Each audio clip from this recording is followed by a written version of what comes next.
Go. Hi, friends. I am Tosh, and we are Unwritten Rules of the Road.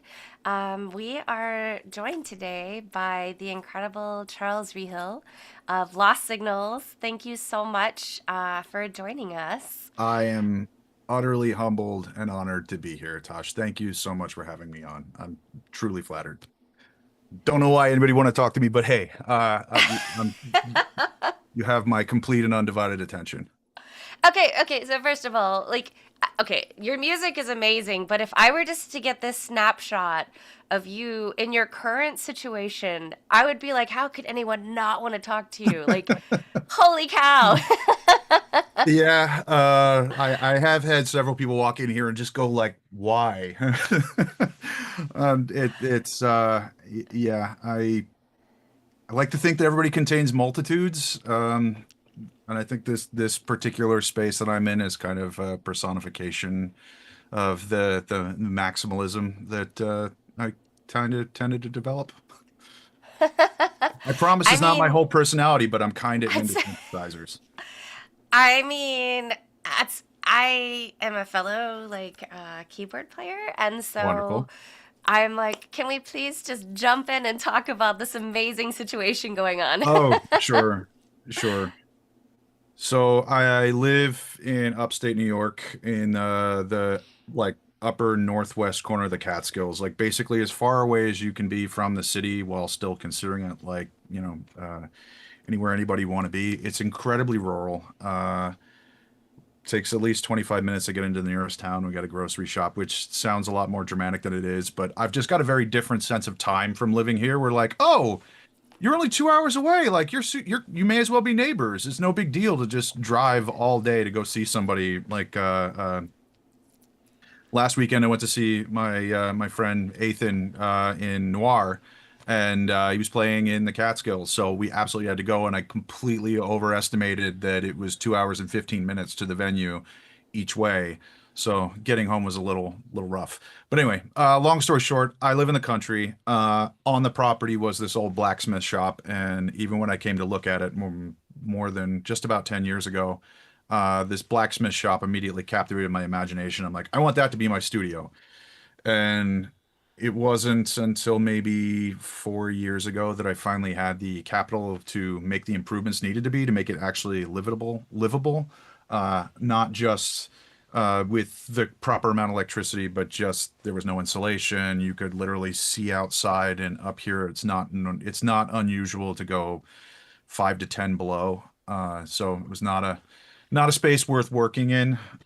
So it just needed a lot of money to be able to build it up properly and make it into something I could keep stuff in. And then it had to fill all my synthesizers and drum machines and my console and all of that, as I'm sure you can probably imagine, is a constant work in progress. I am right now in the middle of a massive rewiring effort. I like to say that I'm in the level of my nerddom where I've graduated to like I'm making my own cables, and it's mostly just because the cable management when is just insane, and you really shouldn't have things spooled up and like cabled off just as a electrical rule. So I've had to start making custom lengths of cables. So we're sitting there watching like period dramas while I'm sitting there soldering. Yeah, that's about the extent of my technical prowess when it comes to like repairing stuff. But yeah, very long-winded way of saying welcome. Okay. So I'm sorry. Can we nerd out for a second or Sure. two or three? All right. So please educate me on the proper spooling or non-spooling rather of a cable. So, well, it's more on the electrical side of things, but you're just as a rule supposed to leave power cables unspooled. It really shouldn't matter that much with instrument cable or microphone cable, but it does just get messy.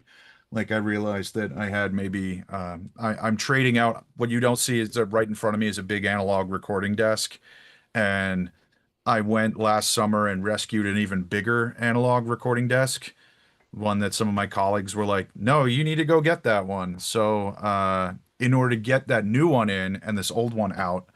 I literally have to pull everything apart.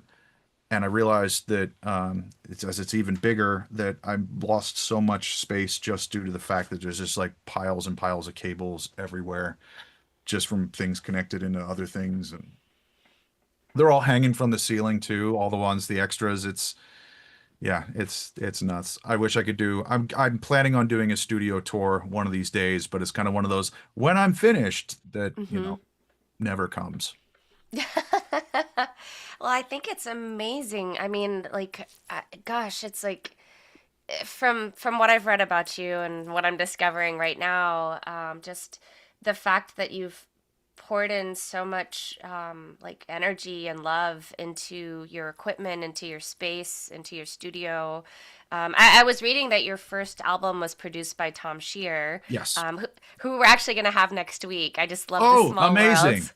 Yeah. Oh, yeah. I love Tom. I haven't actually, I just realized this morning. I haven't actually been in the same room with Tom since I want to say maybe 2008, 2009. So it's been a long time, but he's actually not super far away from me, and my work regularly takes me through his area. So I've made it a point so that we can share the same space instead of just a release day and a couple of remixes in the last year. But Tom has always been a huge source of inspiration and guidance, especially. Mm, I mean, yeah. I was literally the way that that came to pass back in the early days, so to speak. He was the first among us. He got signed to at the time it was Gashed Records in Canada. There's two independent labels as Ian was saying 2 weeks ago. That like yeah, Inception Records and Gashed, and I know that they were like battling it out for Fleshfield, but he went with Inception. Tom went with A23. Tom with Gashed, and immediately took off like a shot. Instantly. Almost 23 really caught on, and I was putting together. I had just finished my first EP, and I did that entirely on my own in my own little home studio. While I was in college, and I met Tom at a diner after a club night. I think that was. I remember it was the South Street Diner in Philadelphia because he was still living in Philly at the time, but I don't remember exactly what we were there after. But it was late, and I just said, "Please, can you help me?" And he's like, "Sure." And apparently that was all it took to talk him into it. But I then lugged all of my keyboards to his house every weekend on the R5 train, like in the suburbs of Philly, for like 6 weeks straight. I mean, I might be misremembering as it's been so long, but poor Tom would pick me up from the train station because I didn't have a car, and I would spend the entire day with him. I would send him the MIDI file for the track during the week, and then he would get everything ready. We record my keyboards and stuff like that, and then he would send me a rough mix to hear usually the week after. And we did it that way. And that was before he started recording Failure. So to put it on a time frame of that kind of thing. And at the time I just didn't have the skill level to or the confidence to do it on my own. And I didn't really possess even the right equipment to really get the polished result that the label was looking for at the time. And that's kind of how that came to pass. But Mm. circumstances kind of went awry not long after that, and that was when my career on the other side of the industry kind of started concurrently. Wow. Gosh. Speaking of Fleshfield, by the way, Yeah. Fleshfield is in the chat and says, "Do you have chickens, Charles?" Do I have chickens? No. So we want them. We have sometimes Canadian geese that we don't want. You're welcome to have those. At this point, we just have a cat and a dog, no animals. Uh, Unfortunately, my wife and I both travel too much to be able to sustain any type of wildlife, or I'm sorry, any kind of like farm animals at the moment. But if we could, we certainly would. We would probably have chickens, and if I had my say, probably a donkey, and if my wife had her say, probably horses. Oh, dream field in the future. Yes. Yes, Yes. absolutely. Yes. Yes. Yes. Oh, also, Paul Seegers is saying assemblage 23 represent. Absolutely. No, Paul is responsible for the way that I sing because before I even finished that very first demo EP that I did, I had like two or three songs, and now that I'm thinking about it, it was before Tom agreed to do it. I drove up to New York City and they were playing at Downtime or the Batcave or whatever it was called at the time. And I went and met Paul afterwards, and I'd known him from like online news groups and stuff. Introduced myself, and I gave him a copy of my demo. And I was at the time, I mean, I'm going to blame it on being in the 90s, but the first round of vocal recording I did, I just like whispered into the microphone and then ran through a distortion pedal. And Paul was like, "No, you need to really sing." And Mm. he's like, "What's your singing voice like?" And I'm like, "It sucks." He's like, "How do you know that?" I'm like, "I don't know, but I'm pretty sure it does. I don't know what I'm doing." He's like, "Nobody does. You should." And then he told me the story of how Seal was just a studio producer and didn't know how to sing, or said he didn't know how to sing, and literally just ended up recording when the session singer that he had hired didn't show up, and then launched his whole career from there. Um, so it was just one of those things that Paul pushed me into actually singing, and so I owe him for that. So no chickens, Paul either, but he can be blamed if, especially if you don't like my voice. You have a beautiful voice, actually. Oh, That thank you. was, You're too kind. yes, yes. I'm a Texan, as we discussed before the thing, so we kind of say it like it is, and you really do have a beautiful voice. That is extremely kind of you to say. Thank you. Well, I wanted to actually go back to you were talking about like feeling like in the beginning that you weren't confident with being able to produce your own music, and as well as like, oh, I'm not sure about my voice. Like I was wondering like what were the steps that you took to like grow, I guess, to reach the point that you are now. So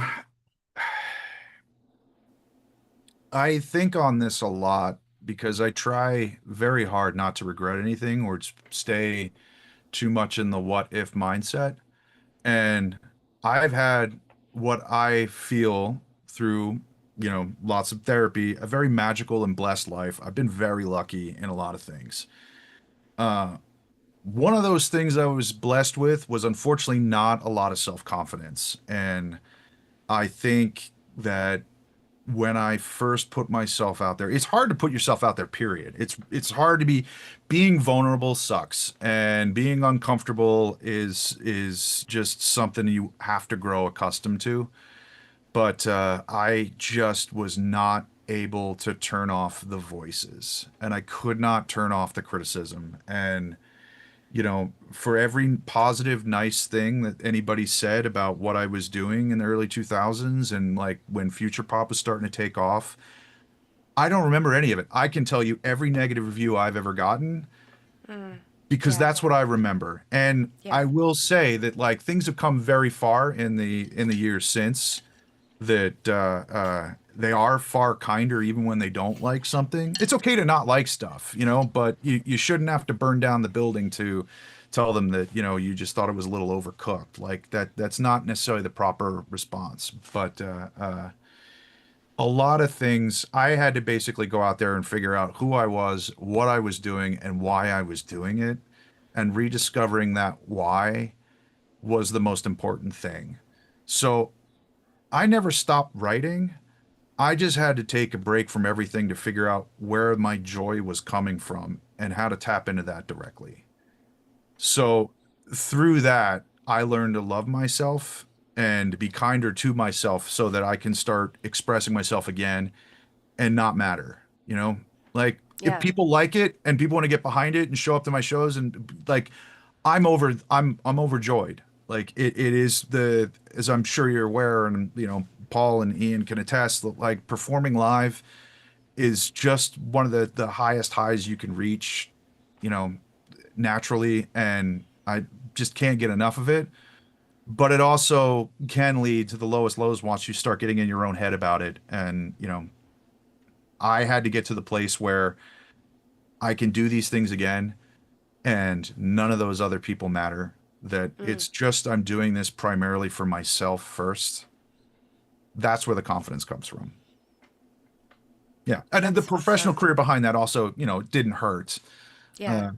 Having some authority, but like even as far as the confidence thing, like I had it as a narrative for a long time when working with employees and coworkers and training and doing all that stuff. I used to tell people as a rule, never play people your music. Because one of two things is going to happen. They're either going to be really intimidated because you're so good, or they're going to be like, "Wow, that guy really sucks. I shouldn't listen to him." So it was this weird, I didn't leave any room for gray area, and I Mm, feel like I did myself and anybody who was listening to me and took me seriously at the time, I did them a huge disservice. It is something that is meant to be shared if you want to share it. yeah. Yeah, that's true. That's true. And there's different ways that you can share it, whether it's just from the studio or even playing live. And I know you have a show coming up, actually. Um, I do. I do. I kind of talked Ian into that one. I will take some credit on that. I'm actually working on a bunch of them right now, but the one that is currently announced as of the time of this recording is with Fleshfield in on Thursday, June 4th in Arlington, Virginia, just outside of DC. That's something that I've wanted to do for so long, and the last time we played together literally was DC, far longer than I probably ever want to admit. That's so exciting. So, do you have any envisionment of how you're going to be approaching your live show? Or are you still playing around with it? So I did a date this past October with Mentalo and the Fixer in Pittsburgh, and it went off perfectly. This latest iteration, I tapped my dear friend and recent collaborator Tyler Matthews of Circuit Preacher to help me out with backing keyboards and guitar for the first time. Uh, that I because I've started incorporating that into my music to start with, and he's just ridiculously talented. And I've been playing around with the visuals a lot. I'm very lucky that also another one of my close friends since the beginning owns a lighting company. So it was like, all right, well, how are we going to design the lighting? What are we going to do with video? How's the tracks going to work? And I guess also most importantly is I've learned how to manage my anxiety and my stage fright, so to speak, and I'm taking the right healthy steps to managing that to focus on the performance instead of just going like, oh, I'll just have a couple shots before I go up there and hope for the best. Yeah, I Yeah. don't do that anymore. By the way, Flashfield says, yeah, it required a ton of convincing. Charles says, want to play a show together? Ian, yep, I sure do. Yo, absolutely no. I do not mean to diminish Ian's spirit whatsoever. I was just I think I may have just chickened out at first and asked Rick, like, hey, do you think Ian be into this? And, but I should have just texted him directly. Ian is just wonderful, and I'm glad you're in the chat, buddy. Aw. Oh, Paul is saying, do you still have you expander? I do not. And again, to go to like the different reiterations, I didn't actually have an Oberheim expander. I had a Matrix 12. If I had a bunch of synth nerds in the chat, the amount of things that I've owned, that I had in my collection and then sold, it would make people cry. Because I had, now it wasn't like one Fender Chroma Polaris. I had three of them. I had pile of Poly 6s. I had two ARP 2600s. I had two Mini Moogs.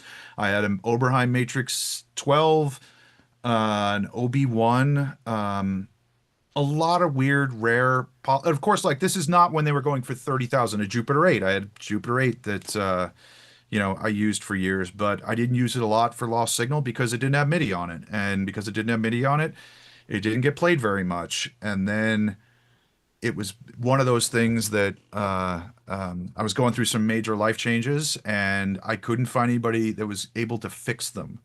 So like Mm. my album Eviscerate, I wrote that all with a Roland TR 909, and one day I went to turn it on and blue smoke came out of the power supply.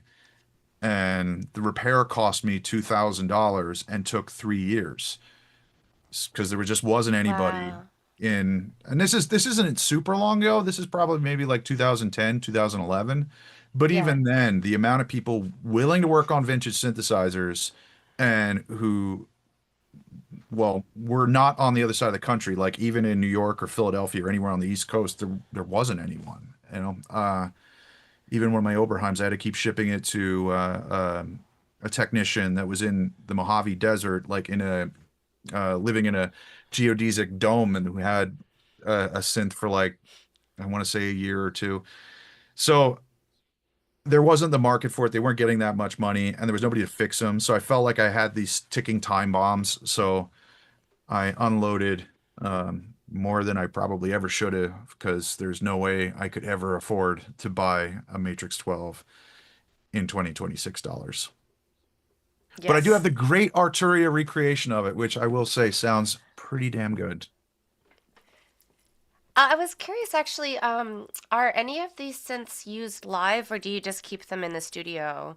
Um, So I think when I play live, I'm mostly focusing on vocals. I think mhm, I'm going to bring out one that I've been playing recently. I'm either going to bring out the Hydrasynth Explorer or the Arturia Mini Freak, one of those two, just for a little noodling around and possibly for vocoder. But I don't take anything vintage and of value just because there's too many variables. And honestly, even with the modern stuff, the modern Oberheims and modern sequential, there is still a tuning element to it. mhm. Uh, Yeah. Maybe 6 months after I got my OBX8, I thought it was dead because every time I turned it on, I would keep tuning it and it would just keep tuning badly. And it turns out that there's a whole tuning table in there that you have to refresh every once in a while. Otherwise, it has to acclimate to the proper environment. So I have to tune it in the summer and then it'll get its summer tuning. And then I have to tune it when it's cold. And that way it'll have its cold weather tuning so that it'll actually somewhat stay where it's supposed to.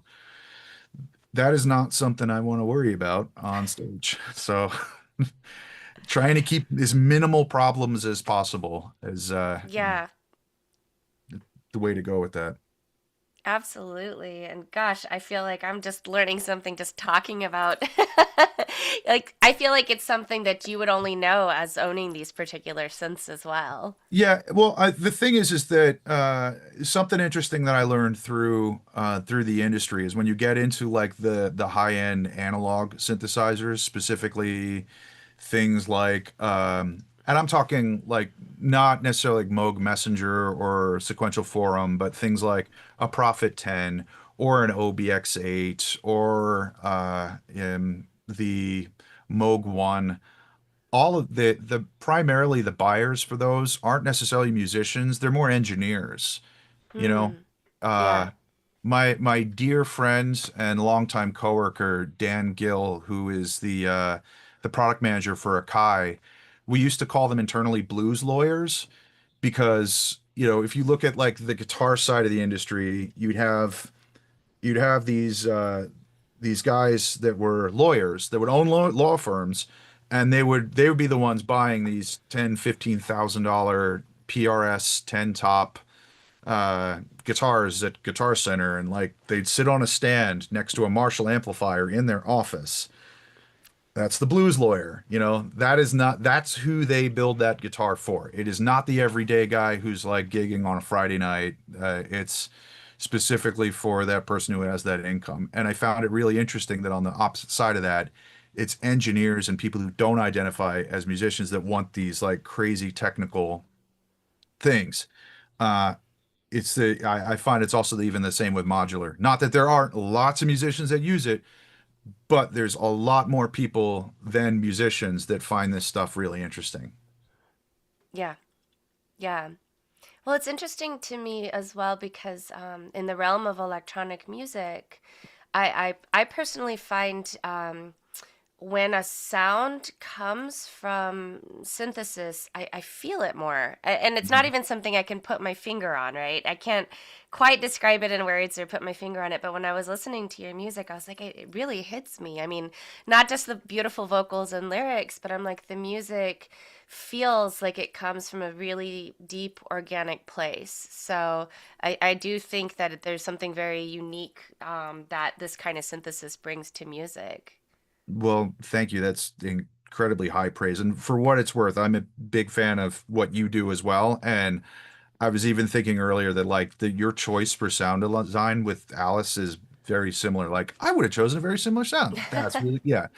It does just come down to style preference, but when it comes to composing, I usually have a sense of what sound I want before I even start. It's, then pulling it out of things tends to be the time consuming chore. Mm. I love that you actually share that with Ian because that's something we talked about is just like you have this ability to hear the sound before and then part of the craft is learning how to actually like create the sound that you're hearing in your head.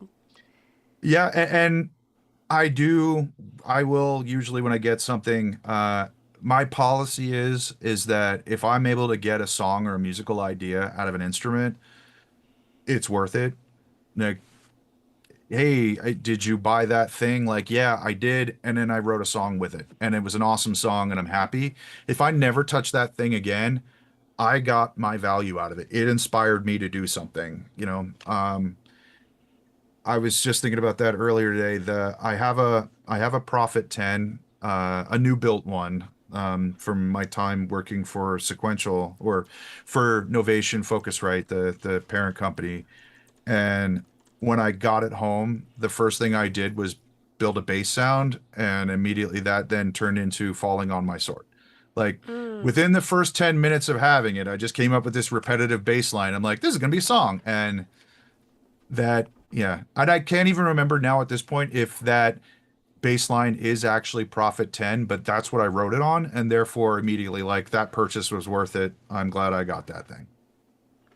That's awesome. Gosh, it really does. It's like you were saying, it's amazing how you're like, okay, if this is the thing that I get out of it, it's so worth it.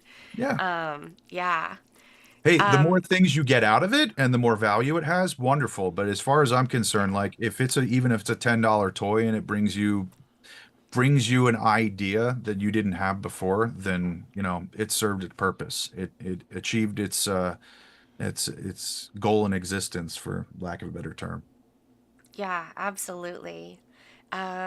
Just wanted to take a moment to say howdy to our wonderful friends in the chat, and thank you all so much for hanging out with us. We have a question from, and I'm so sorry if I mispronounce this, Anna Cronin. Have you ever received any training for vocals, and if so, how'd you go about doing it? So I did. Uh, I want to say maybe a year or two ago, my wonderful wife gifted me vocal lessons.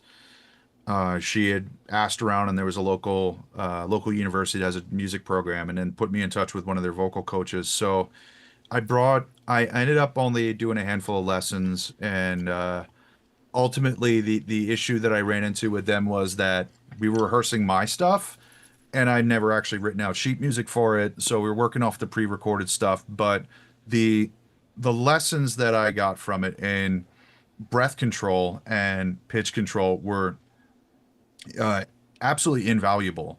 Of like just learning how to control your air intake and that. But the biggest thing was the problem that I ran into with lessons was that I was basically asking for something impossible, which was the time that I need the help is when I'm writing it. So when I am putting a song together and I don't quite have the vocal line nailed yet, when I record it, sometimes I've recorded it like I'll do like 10 takes, and then unfortunately all 10 takes will be different. But then you Hmm. have to pick one and go, that's the one. That's the actual vocal melody. That's what I'm going to stick to. And then I go back and then I'll rehearse that one for another 3 or 4 weeks and make that one so that it's permanent. It doesn't say practice makes perfect, practice makes permanent. So Hmm. it's always making sure that like, all right, I got the right one with the right notes. But I will admit my secret that I do also do a lot of editing on the production side of things to make sure that all my stacked vocal channels are all lined up properly and there's no like squidgy notes in there. It's time consuming, but this is the voice that I have, so I have to work with what I was born with. Well, I think that's actually part of the art and the craft. So I love just music in general, but just the Absolutely. fact that, there's so much that goes into the production of a song. So, we're talking about the synthesizer aspect and the production aspect. And, there is an absolute art to being like, okay, how do I want my voice to sound to the world? Hmm. You know? Absolutely. Yeah, and I think that today there's just infinitely more possibility. It's almost too much where you just have an instant like my son is now into this. He's just turned 15 years old and just came to me one day out of the blue 2 years ago. Like I've been trying to get him into music all along. When he comes to me like 2 years ago, he's like, "Hey Dad, I'm putting out an album next week." And I'm like, okay, yeah. And he just did it all on his own, no help from me whatsoever. Even has a band name called Night Shifters. And just a really funny little side note where he's up visiting me one weekend and was going to dinner or something like that. He's like, "Oh, I need to work on a remix this weekend." I'm like, "Oh, cool." He's like, "Yeah, someone reached out to me and they want me to remix their song." And I'm like, "Oh, who is it?" He's like, "It's this guy, Finale." I'm like, Caustic? He's like, yeah, yeah, that's it. I'm like, you're remixing Caustic. And he's like, yeah, yeah. And so if Matt happens to be listening, I'm not to say that he is, but hi, friend. He says he's still working on it for you. But yeah, Matt had like reached out to him and just like, hey, would you mind remixing a song for me? I just thought that was the coolest and nicest thing that gave him a massive boost in confidence. But my son got into it just by playing around in GarageBand and like finding loops to put together and finding the onboard synthesizers just on an iPad. He's working with a little bit more than that now, but there's definitely not the barrier entry that there used to be as far as getting into the production techniques. And you know, for better or for worse, if you know what you're doing, it speeds up your workflow like that. I can bang out a whole song now in a day that would have taken me weeks to do even 10 years ago. So for that, I'm super grateful for the infinite possibilities. Yeah, absolutely. Well, there's actually a beautiful question in the chat, another one from Anna Cronin. As someone that wants to develop analog and modular synthesizers as a hobby and now has Mhm. space for it, where do you start? So, are you asking if you want to develop like your own modules or you just want to get into modular synthesis? So there's a little bit of a delay between the Zoom Okay, and the YouTube. understood. So yes, yes. So to be Okay, to be to be seen. Yes. yeah. Uh, Modular, when it comes to modular, I got into it a little early. Um, so like this monster over my shoulder here, I started building it a little over 20 years ago, and through this company synthesizers.com in Texas, uh, by this inventor Roger Eric, who at that point like there really wasn't. You had Doepfer, which was the German small Euro rack format, which at that point was just like, oh yeah, they're Doepfer, they're small. And then you had a choice of Mother of the Modular, MOTM, and then you had synthesizers.com. The synthesizers.com ones were pre-built. It didn't require any soldering, and they had a monthly subscription where for $100 a month, you send them $100 and they would send you an oscillator. And then the next month they'd send you a filter. And then they would send you a power supply and then a MIDI to CV converter. So it wasn't a big system, but after 12 months, you had a really basic, like almost a mini Moog in a 22 space cabinet made out of like just MDF.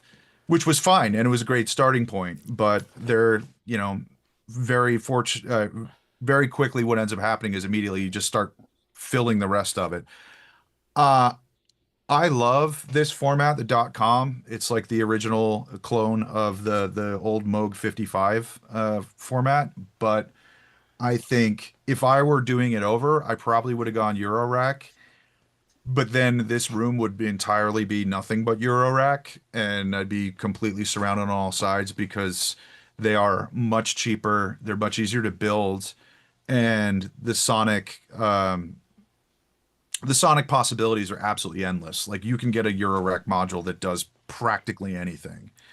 You can get an entire digital synthesizer in a tiny little Eurorack module. You can do full sequencers. You can do, if you want one that is just clap sounds, you can do it. There's very little limit to it. I think if I were even starting out to get really specific, Erica Synths makes a great kit that you can get that has just the basics of an oscillator, a filter, an envelope, an amplifier, multiples, a converter in a small format so that you at least have something to play with. Mm. Anacron says getting into modular synthesis, but eventually both. Okay. Yeah. Uh, I'd also recommend if you have the capability of doing so, there's a wonderful convention in September in Schaumburg, Illinois. I think I pronounced it properly. I usually call it Scumberg, and it makes everybody really mad. Uh, in the suburbs of Chicago, a very dear friend, a guy by the name of Suit and Tie Guy, he throws this con every year called KnobCon, and instead of it being a trade show, it's literally a convention for synth nerds. So all the big synth companies go. A lot of the guys who invent these things will be there. So like Glenn Darcy from Ashland Sound Machines ASM, he's usually there. Corey Banks from Modbap. Trying to think like all of them. They're all the companies, major companies are represented. But it is just literally some of these guys just made them in their basement the weekend before and like, hey, I've got this new module. Um, it's created this entire community that wasn't there before, and this resurgence, it still continues to grow. Every couple years, everybody's like, well, this is it. We've reached peak synthesizers. It's all downhill from here. And then more stuff comes out and more people come to the party. And the more people there are, the more attention it gets, brings in more people. And then there's more stuff. And the prices come down dramatically. It's a really great time to get into it. Yeah. And so, yeah, go to KnobCon. It's not expensive. The rooms aren't much. The entire weekend is not a lot, but you'll come away having learned, I wouldn't use the phrase drank from the fire hose, but at least you'll find an entry point that resonates with you.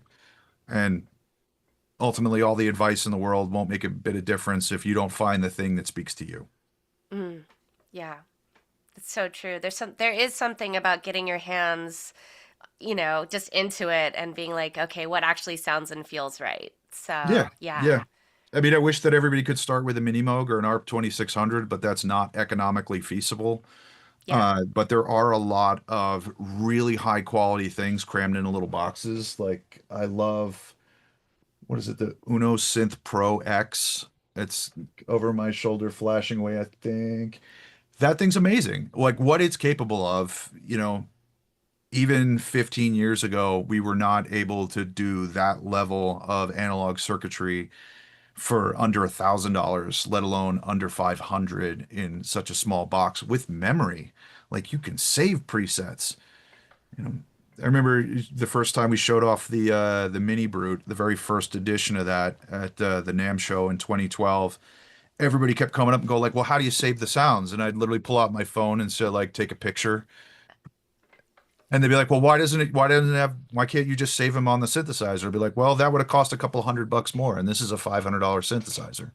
And at the time, they go, "Wow, $500, that's it?"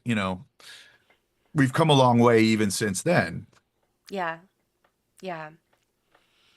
Well, something that you just mentioned is that you were like, well, um, something that has would take me a much shorter amount of time would have taken like so much more before. And I was wondering, like, how did you propel yourself forward and in when you have the learning curve, because I think it's a lot easier to show up at the page when you're already adept at something, but it is so much harder when you're like, gosh, I don't even know what I'm doing, you Well, know?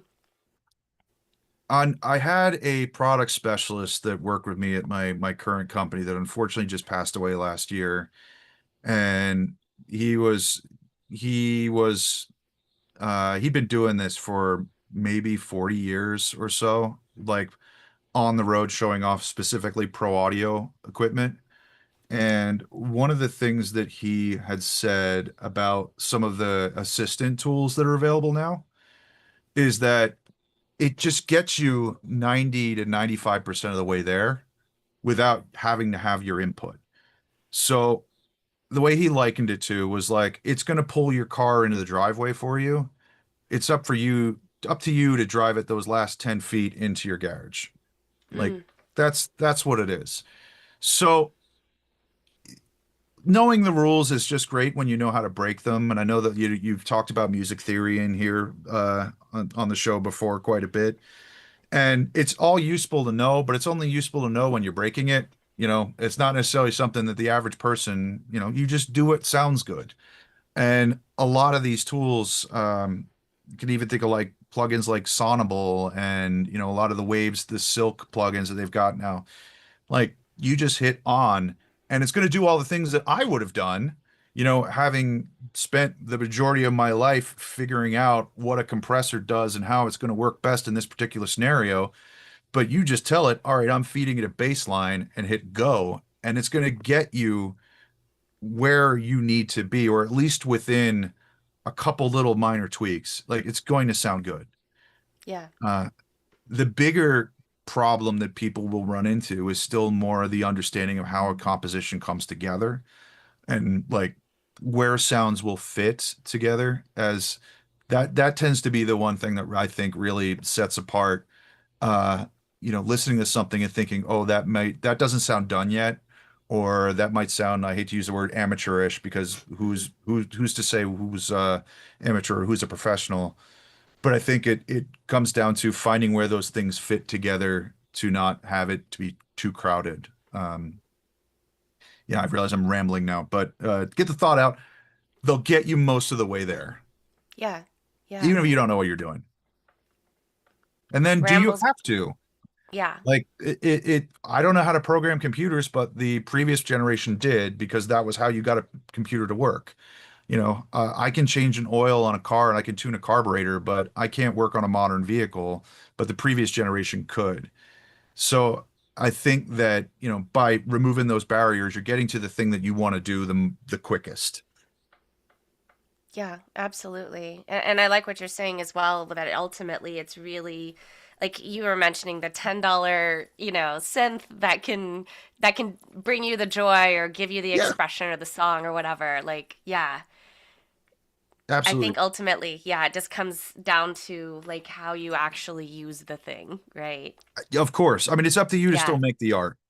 Yes. Which does the other, if I can offer more unsolicited advice, is that, and I think I'm either stealing this from Venus Theory or Ben Jordan, but both of them wonderful human beings, is to make music that sucks.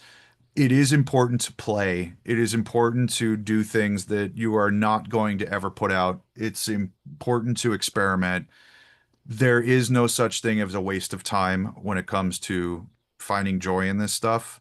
And you know, I felt a little vindicated 2 weeks ago when Ian was saying that he's got, he used to do have hundreds and hundreds of throwaway tracks. It breaks my heart a little to think that there's hundreds of hours of flesh field out there that we never got to hear. But uh, I'm almost the opposite, where everything back then had to be so focused and so perfect.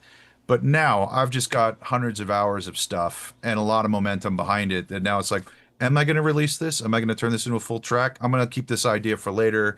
That's on the back burner. Jump into this next idea that I'm really excited about. But it's just continually playing and experimenting and having fun. That's the most important part.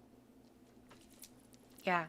Absolutely. Absolutely. I think that's again going back to, what you were talking about earlier, which is like really like rediscovering your voice and it's like you're stripping down all of the onion layers to get to that point, Hmm. Very Yeah. much. Yeah. In So, fact, oh, go oh, ahead. go ahead. Sorry.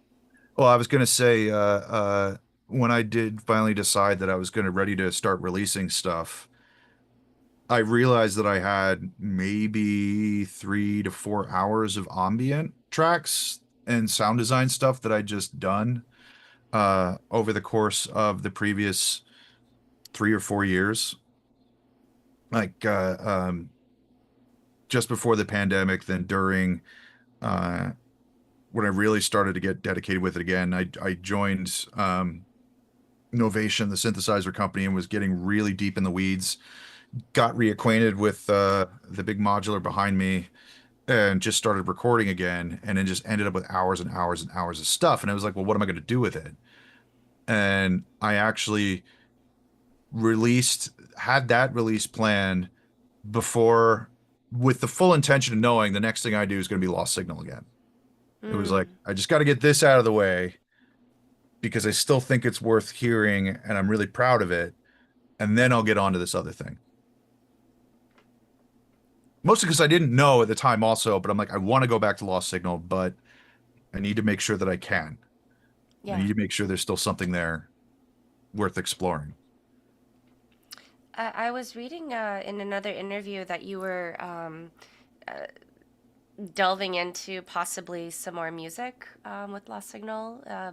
Is there anything that you're brewing up that you? So there's a lot. Uh, I'm currently working on a lot. I always have new material. I always have new ideas cooking, and I'm pretty far along with some other things. But another part of my practice, I don't really quite know how to word it. The way that I've the way that I structure things, it literally for me is just about building momentum. And what started as, all right, I'm going to work on these ambient tracks. I'm going to have my friend master them. I'm going to get this, and then it's step by step by step, getting it across the line. Uh, One of the things that I found that was a trap in stopping me from doing it is talking too much about it until it's before it's done. Because it turns out you get the same amount of um, you get the same amount of oxytocin released in your receptors talking about doing something as you do actually doing it. So I'm really careful not to expand too much on or think too hard on what the end product is going to be until I'm finally done. Once it's done, then I'm going to be like, hey, look at what I did. Mhm. But I find that also it kind of turns into that trap, but I'm sure everybody's kind of run into that situation before where you have that one person that talks about what they're going to do and they talk about what they're going to do and they talk about what they're going to do. And when it comes to it, they never actually end up doing it. Mhm. And I know Yeah. I've been guilty of that. And I don't like, throwing that out in the universe. So I've been really careful about making sure that I only talk about things I've finished. The last album, Light of Other Days, actually had originally intended to just be an EP. I was going to release Anatomy of Melancholy, and then I had a bunch of songs left over that I had started working on that I really loved. Because, as I'm sure everybody's aware, like you finish an album, you write it, you record it, you mix it, and then you send it off for mastering, and then it goes to the label, and then they've got to figure out when they're going to release it. So there's a long timeline between when I started writing it and when it's actually available in the world. And sometimes that can be a couple months, sometimes it could be up to a year, and some cases it could even be a couple years. So to me, that stuff is already old by the time it's out. I've already got a lot more material, and I was working on this EP, and then I realized I had more than enough tracks for just a whole nother album. Mm. And I actually didn't know what to do with it. I sent it to Clint, uh, our mutual dear friend Clint Carney, System Sin, and he wrote it to me. And he's like, "You just have to release this." And I was like, "Okay." I love that we have very encouraging friends. I think they help keep us together. I do, and It's one thing when you have friends that you deeply love and cherish, where uh and I hope that, even friends in the chat believe this as well, and it's the same thing, but like we're not just friends, we're also fans. Like I'm a giant fan of System Sin and a giant fan of Fleshfield and Assemblage 23. And if Paul's still around, I still have my Manhole Vortex CDs somewhere. And if he wants, I can make a copy for him. Just throwing it out there. Uh, but like we're legitimate like fans of each other. Like I love hearing their new material, and I get so excited, and I will have it cranked in the car, up to the tolerable point of my hearing will allow for that, and I can't wait to see what they're doing next. It's always so exciting. One other like even little side note, like this last album was the first time I really had a lot of remixes. That's not something in my entire musical career I've ever had much of. I've done plenty of remixes, but I never had many remixes done for me.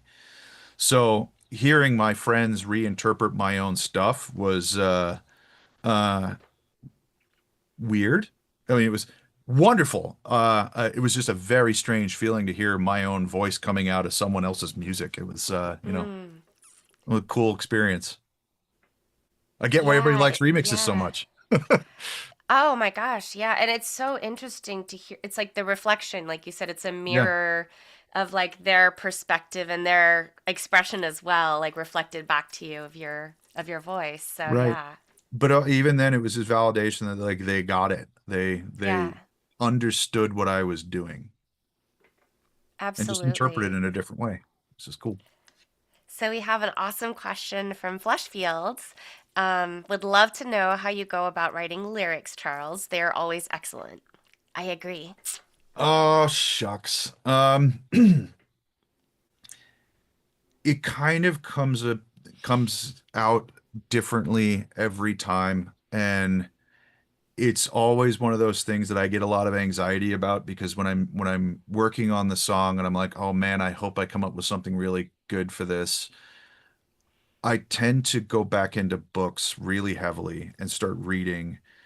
There's usually an idea for a theme and an emotion or a moment in time. There's some kind of experience that I want to express, right? Like a moment in time from my life, a moment in time, even from literary, it's one of those moments. And I will try and pull from that as much as I possibly can. Sometimes it starts from the chorus. Sometimes the chorus is the very last thing that gets added in. But I tend to be a person with a journal and a song playing like either on a speaker in my back pocket or with headphones on or while driving. I will put it on and just go for a drive and use the voice notes app and try and sing along with it and get there. Um, but I still read as often as possible. I'm trying to make that part of my thing where I wake up and I read a chapter of something every day or open a poetry book. I was even taking a hint from an earlier guest, and I had printed out some poems from one of my favorite poetry books, Second April by Edna St. Vincent Millay, just to start trying to internalize things for inspiration for a couple of things I'm working on currently. So that a long and convoluted way of saying I don't really have a preferred method, but I do agonize over it a lot and go into like a meditative place to try and get it out. That's really beautiful. I was wondering, like, are there any particular books that you're currently reading besides the poetry? Uh, right now I've been on a bit of a holiday and just kind of going through a lot of recent, more modern science fiction that people have been recommending pretty heavily. Uh, so that's been a lot of fun. I don't necessarily know if any of those are going to end up translating into anything any songs per se, but usually when I want to write, uh, it comes from something like I will go back and dive into an Edgar Allan Poe anthology, or I mentioned it briefly just now, but like uh, my favorite poet is Edna St. Vincent Millay, and she lived she lived out her final days in a place in upstate New York called Austerlitz, about 2 hours from here. I've actually never been, but I have even had one of her poems tattooed on my rib cage, which was a pleasant experience. Like it's super inspirational for me, and I don't know why, but I just feel like she got me.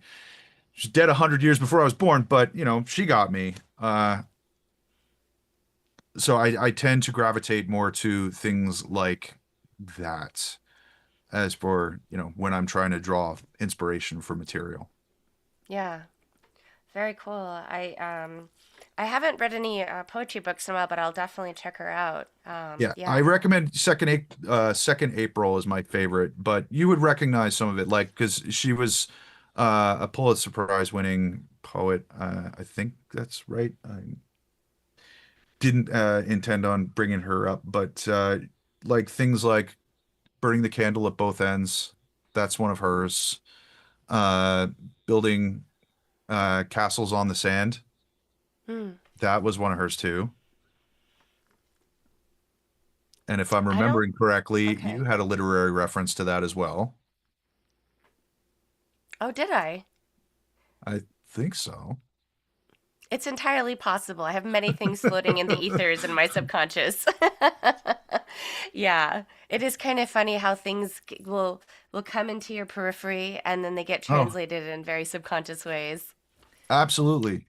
I always find that absolutely fascinating. But there's like parts of pop culture and even things that we just don't realize that like are there just floating around us, or where they actually end up coming from. Yeah. Yeah. Like I have my favorites that are in the current, in the current brainscape. I'm currently reading Project Hail Mary because I'm kind of obsessed with the story. All right. So Well, I won't talk about it until you finished it. But so many people, that was one of the ones I just recently read because so many people came up and said, like, this is my favorite book I've ever read. And I'm like, when that amount of people kind of say that kind of stuff, usually my ears perk up and go, okay, well, I need to know why. yes, And it is a yes. phenomenal book. It is absolutely a phenomenal book. I enjoyed every minute of it. Oh my gosh, yeah. Andy, I like Andy Weir is blowing my mind. I love all sci-fi, but the hard science fiction is impressive. Yes, I'm Yeah. actually in Three Body Problem right now. And I just hit the halfway point of that. And it was mostly just because I just started asking around other friends, like, all right, I really love Project Hail Mary. I haven't read a lot of science fiction in at least 10 to 20 years. Like, what do you recommend? And that was another one that popped up to the top of many people's lists. So if you have any recommendations, absolutely, I would love to know too. Well, actually, Paul Seegers is saying check out Ian M. Banks' The Culture series. Okay, definitely. I certainly will. Yeah.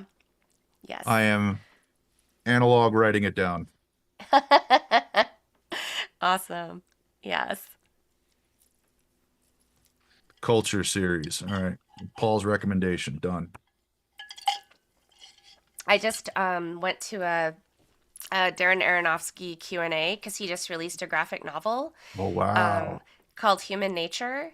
And it was so inspiring because he was talking about like how a lot of his films started as graphic novels because they didn't have the budget for a full film. So they Oh, were that's like, so oh, cool.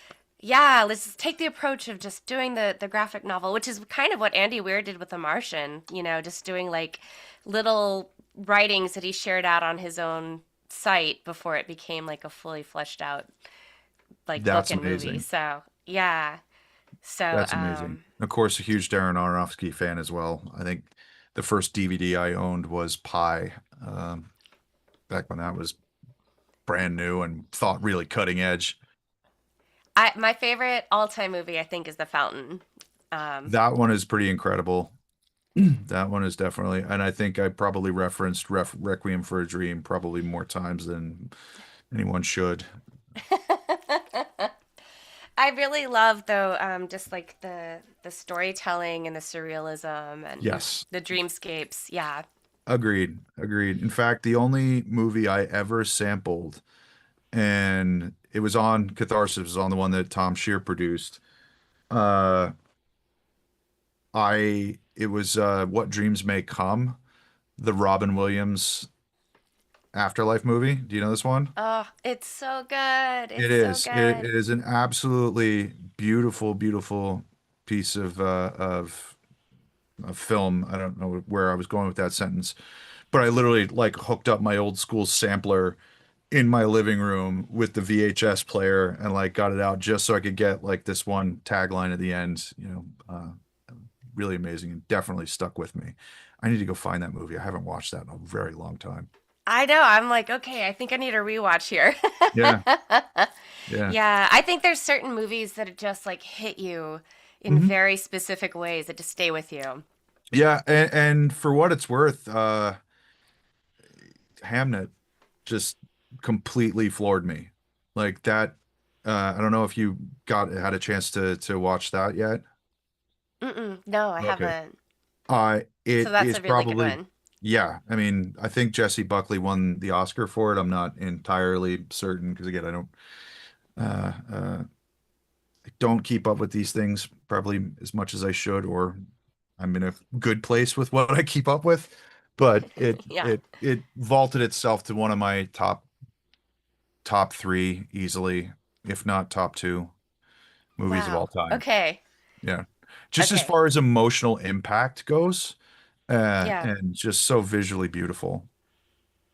Yeah. Gosh. Okay. Going on my list too. I love that we're getting like new things Yeah. to watch and read. Oh, we have another suggestion. Dusty is saying, I've heard the book series of The Expanse is really good, and I love the screen version. I've heard Okay. good things about The Expanse. Yeah. I am writing that one down as well. Thank you.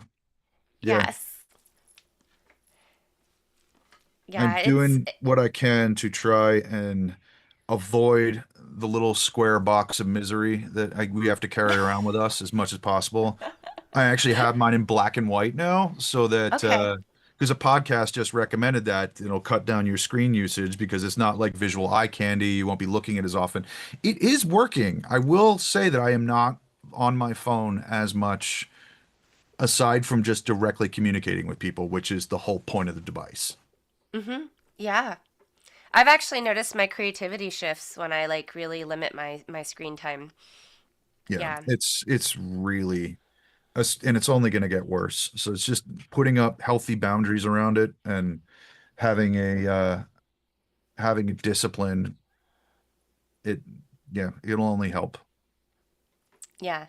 Yeah. And I mean, I think that no matter what, it's like all of us have it in us to be creative and you'll find your way of expression, but it does help when you set the stage for yourself to make it easier to create. So, Well, the thing that you have to always remember and keep in balance is that, for most of the history of our existence was spent hunting and gathering and like building up these uh the whole concept of human civilization and where we are even post-industrial revolution is, Carl Sagan would be like, oh, on the history of the universe, we are like on, if it was a calendar and the Big Bang was at the beginning, all of human history is like the last couple seconds on December 31st at 11:59.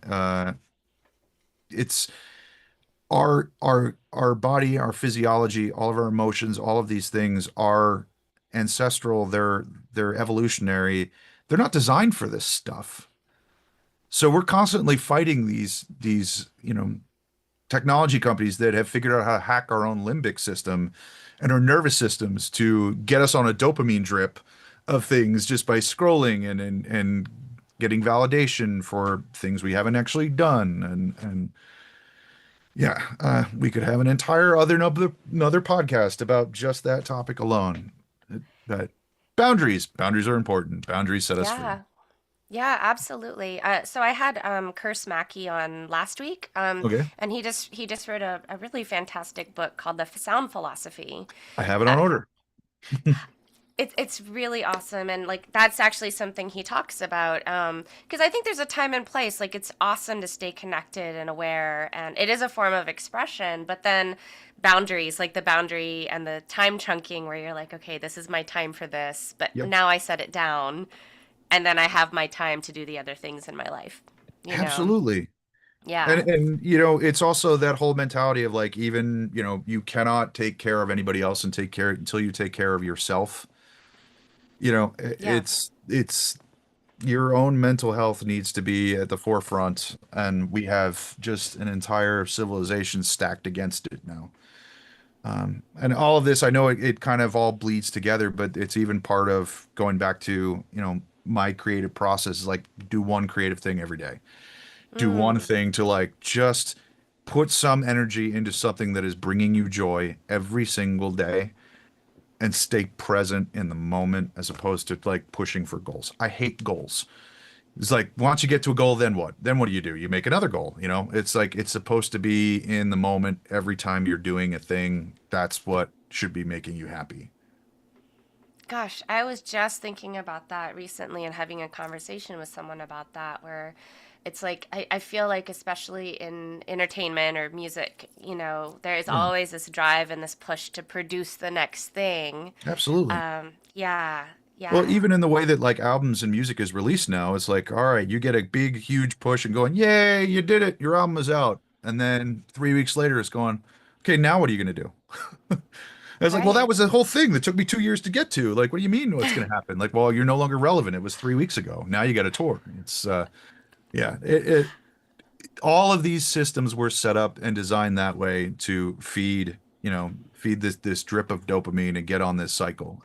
But it, as I said, the most important thing for me is just continuing to just do one thing or some small little task just to make sure that the momentum continues.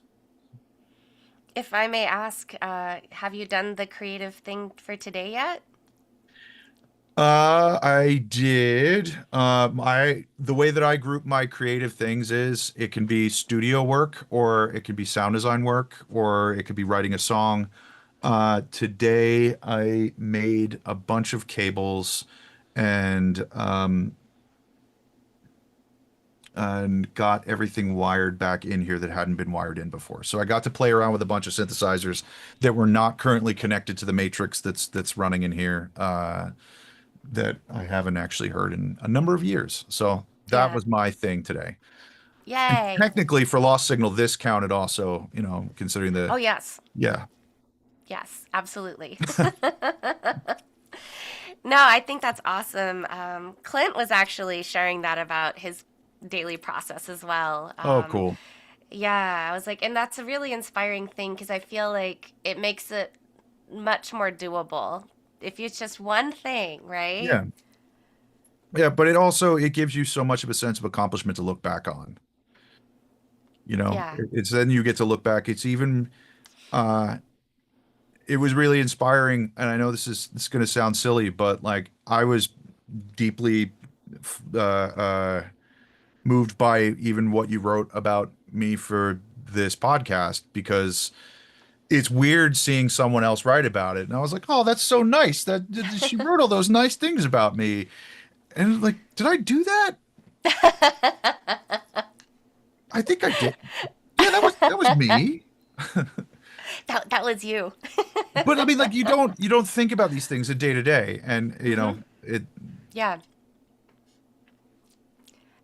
I think it's interesting, like you were talking about, like when other artists reflect back to you what they perceive of you, Yeah, like the remix, right? And then it's because the truth be told, like and I love your philosophy on like ultimately you have to create what feels real to you, yeah, but it always is wonderful when you find other people that connect to what you've put out in the world, and then on the flip side reflect back to you like, hey, this is something that I see in you, or this is my experience of what you've put out there. yeah. It's I've never really experienced anything like it. It's also fun just even with collaborating. I haven't had a lot of chance and opportunity to do that before. There's a track out there floating around that I did with Frank from Seabound. If you're familiar with them, Hmm. around 2008-ish, 2009. And I just wrote a song and then he wrote lyrics and sent me back vocals. And it was just really cool to see how someone else like just wrote a story based off of notes, that I mean, I'm used to it, but I do that for my own stuff. But like he literally wrote a narrative and it was just such a cool experience. Yeah. Yeah. And I think too, it's like the act of creation together too. It's like I think you have to be very open-hearted for it to really mesh, right? And to Yeah. have its flow. Yeah. Yeah. And it doesn't always work. And it's a risk. And I've talked to several people about this, and I think actually this happened with I owe Clint a lot, but I think one of the things he asked me to do a remix for him, I want to say maybe 15 years ago. It might have been like back in the Pendragon days, and I never finished it. And it wasn't that the song was bad, it's just that at the time I did not have the inspiration to dive into it properly.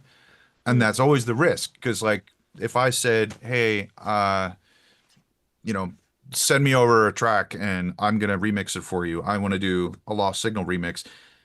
There's a good chance I'm gonna find a way into it, but it's again that kind of magic again of going like I'm gonna get inspired and I'm gonna find a way and it's gonna be good and the outcome is gonna be great and they're gonna like it and you know it's gonna I'm gonna like it also.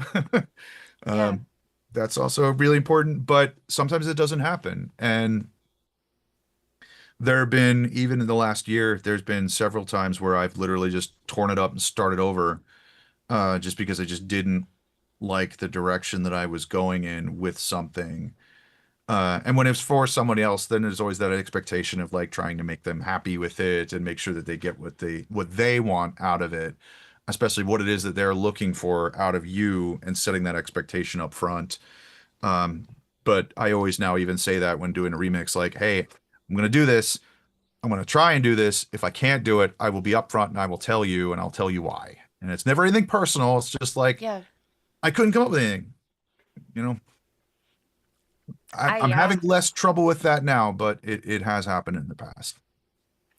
Well, I think then it keeps your own artistry. There's an integrity, and so you can trust it. Like if you do actually finish the thing, then you know this is something that you really felt and believed in when you put it out there.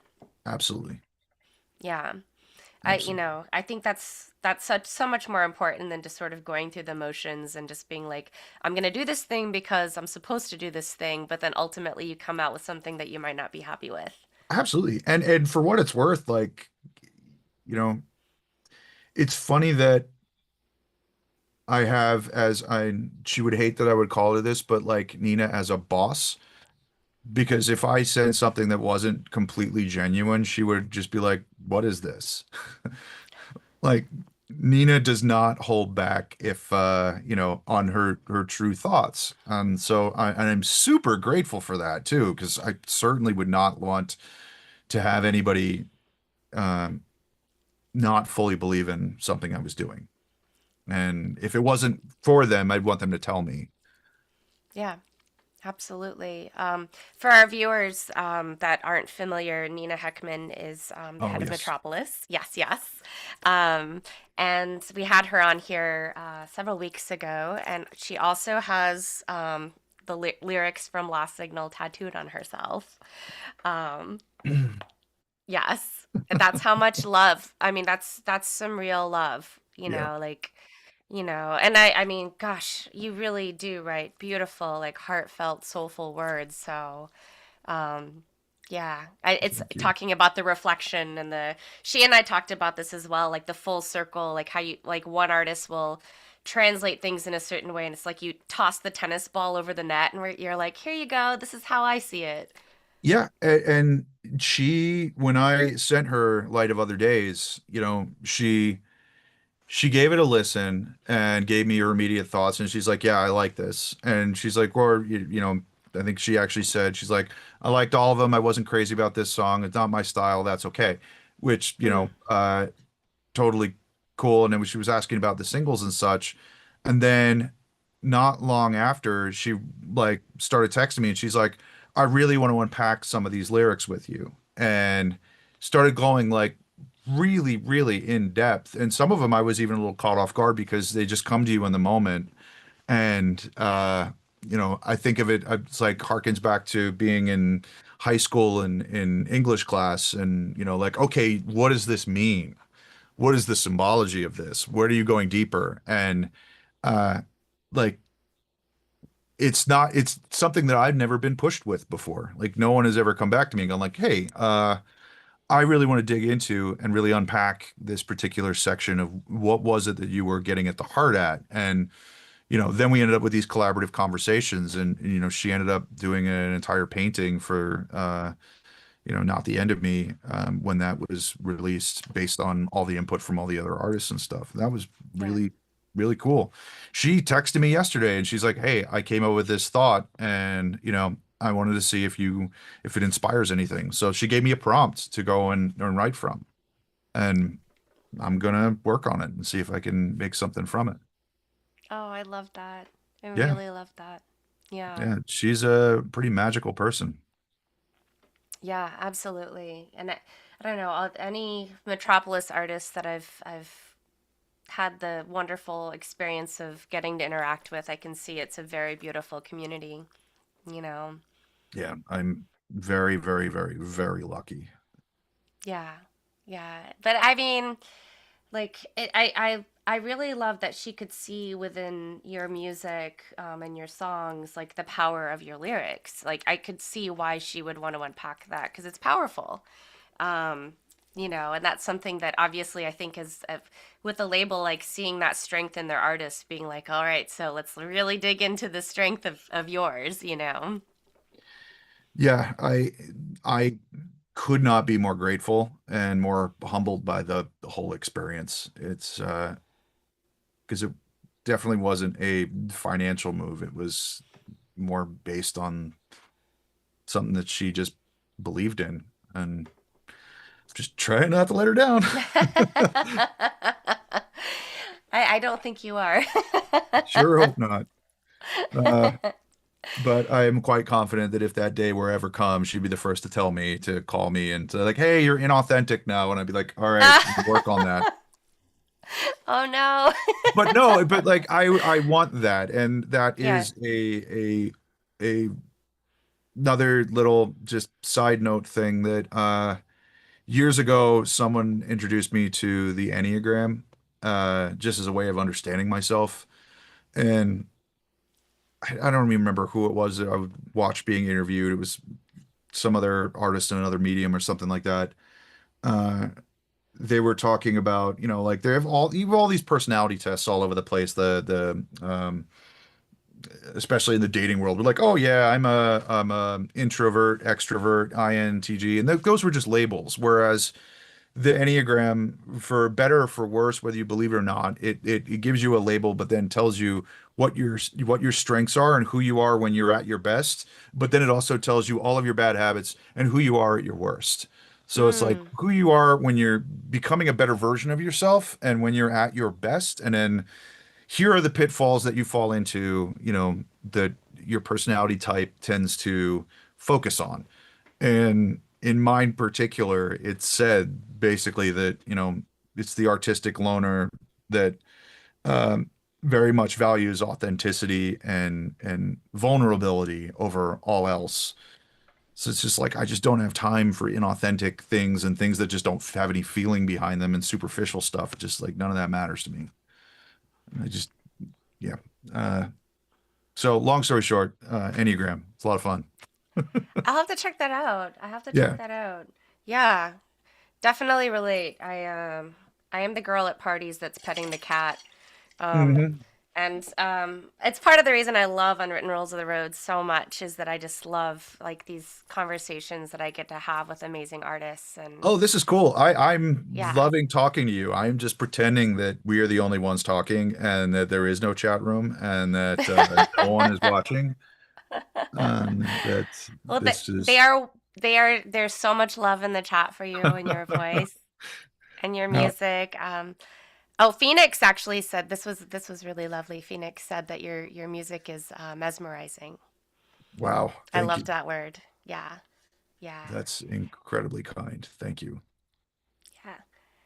Well, going back to your live show that's coming up with Fleshfield, Hmm. um, I know that especially like Ian was mentioning this too. It's like it's so special that you guys are getting to do this show together. Um, and we've been talking about like just being present with the thing that you're doing with no expectation of like, okay, and then what's after that? Right. Um, yeah. So for those of you on the East Coast, please go check out the show. I wish I was there myself. My gosh, it sounds like it's going to be amazing. Yeah, it was such an absolute thrill to see him perform again at Dark Force Fest last May. I know we didn't get a chance to meet. You were at the one 2 years ago, right? Yes. Yes. Yes.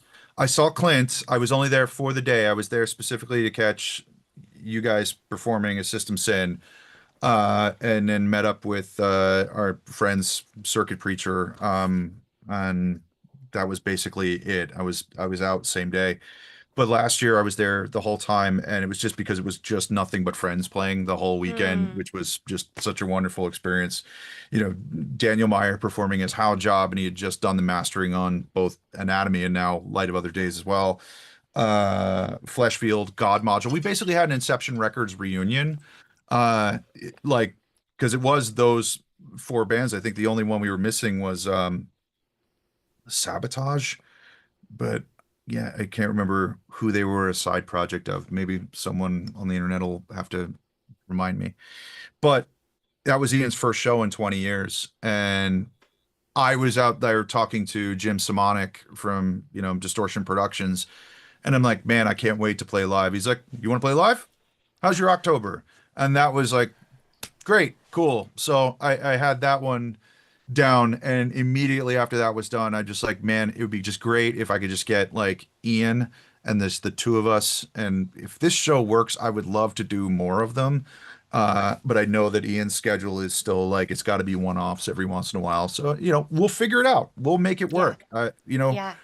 The nice thing about being an adult now is that it's not the same financial constraints that it was when we were 20 years old and trying to figure out like, all right, like they played at Dracula's Ball in Philly one year, and the whole band stayed in my one bedroom apartment with me in Philly. But like that was what we could do. We were Hmm. young and silly. We all slept on the floor.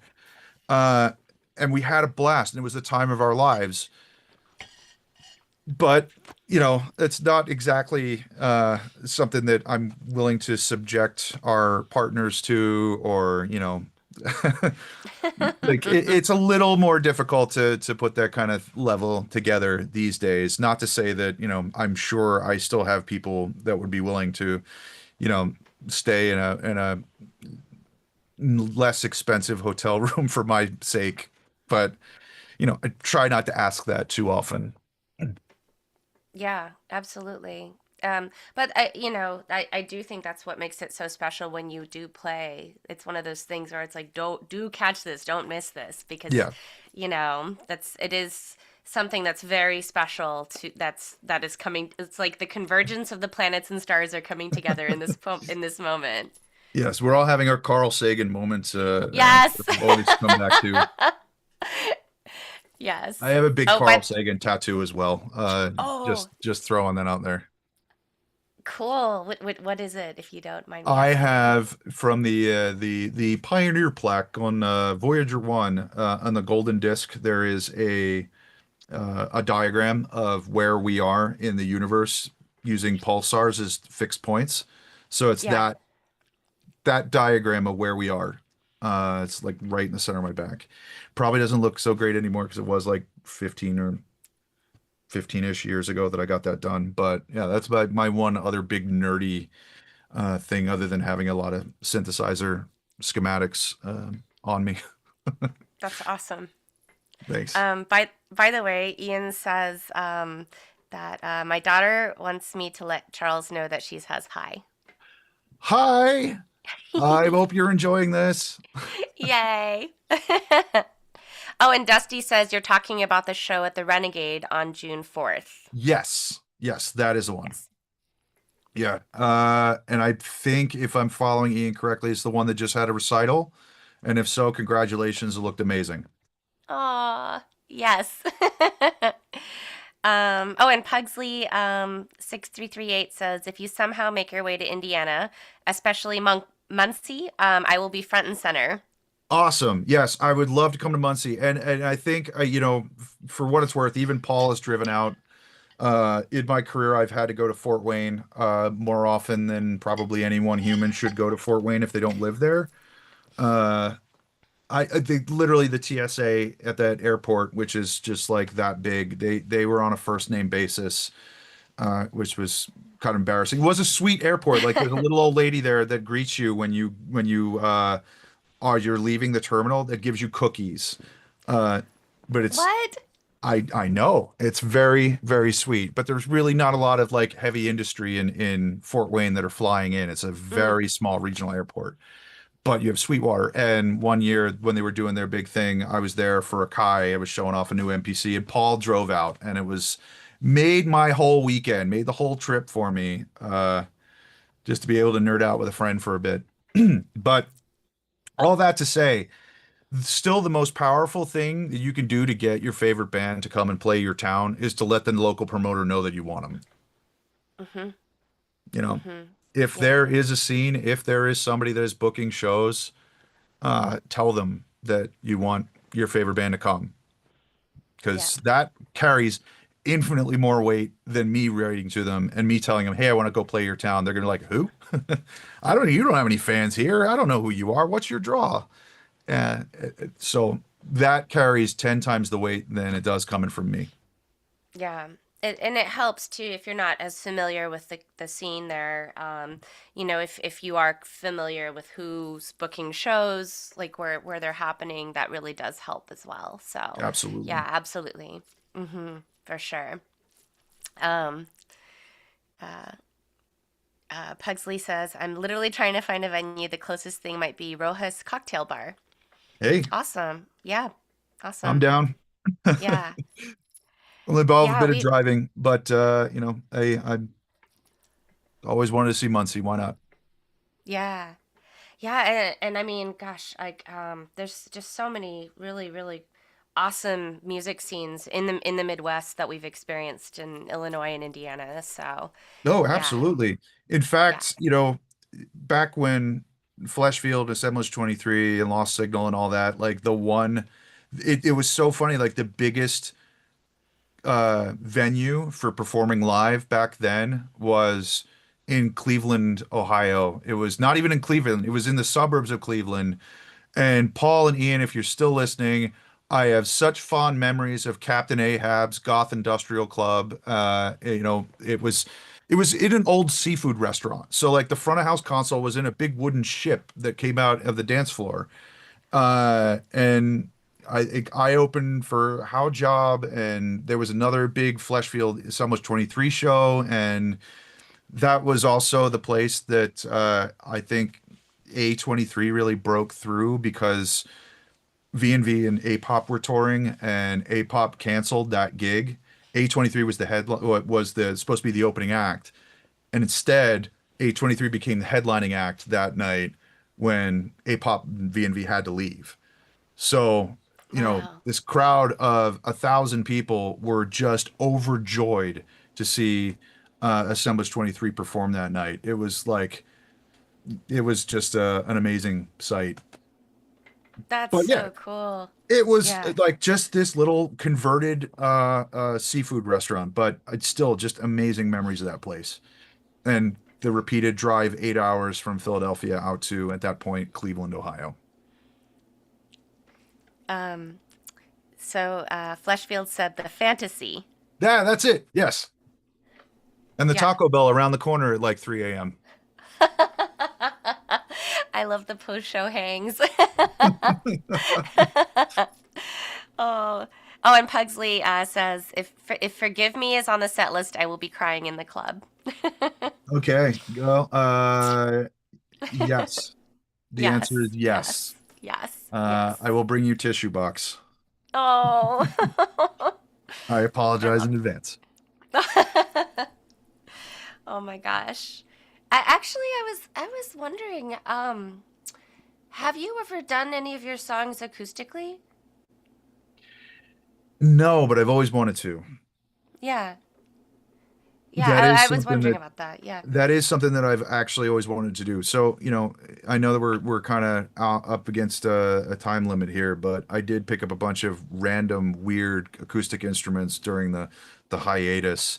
I don't know if they'll ever be recorded, but it gave me just another way to approach the same things, and that is something I've always wanted to do. Maybe that's another Very, someday project, or I shouldn't talk about it anymore because once I just, start doing it, yes. then, won't lose the Yes. momentum. Completely understood. So just tiny little seed planted and we shall see. Okay, yeah, hey, you never know.